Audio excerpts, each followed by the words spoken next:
देखिए मैं थोड़ा उधर चला गया था एक जरूरी बात कहने के लिए। अन्नी जी एक बात बताइए, थोड़ा इधर इधर सामने आइए तो फील्ड अच्छा इधर देखिए ना, इधर सामने इधर ये क्यों नहीं दिखा रही है? जिस तरह इनके बाल सुनहले हैं, रात में इनका आंख नीला हो जाता है और दिन में ब्लैक, ये आंख का रेटिना। आप इधर आइए थोड़ा इधर ध्यान दीजिएगा, ये महिला है ना, आप थोड़ा उधर ध्यान दे रही है आप। हाँ इधर भी ध्यान दीजिएगा, आधा इधर आधा इधर। हाँ चारों तरफ, आप भी बीच बीच में चारों तरफ चलिए। मैं तो पूरा राउंड ही मार रही हूँ। क्या बात है, आप तो सुपर हिट हैं।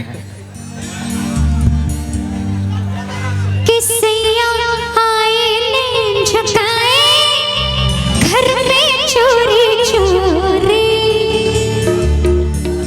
हंस के बोले आ जाओ रे चोरी। मैं बोली ना ना ना बाबा ना कर चोरा चोरी।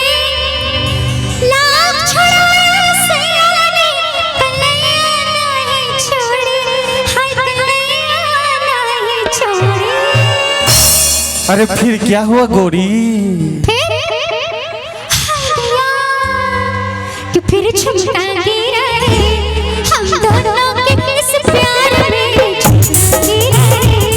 बरेली के बाजार में झुमका गिरा झुमका गिरा झुमका गिरा हाय झुमका गिरा रे। बरेली के बाजार में झुमका गिरा रे।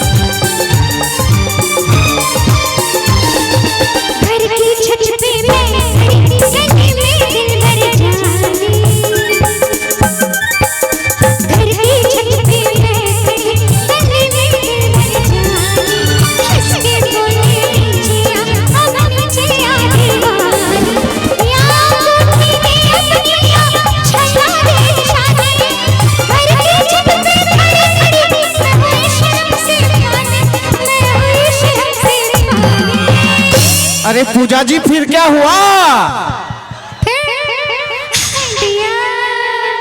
कि फिर झुमका गिरा रे, हम दोनों की टकरार में झुमका गिरा रे। बरेली के बाजार में झुमका गिरा झुमका गिरा झुमका गिरा हाय झुमका गिरा रे। अरे सुहट के बाजार में झुमका गिरा रे।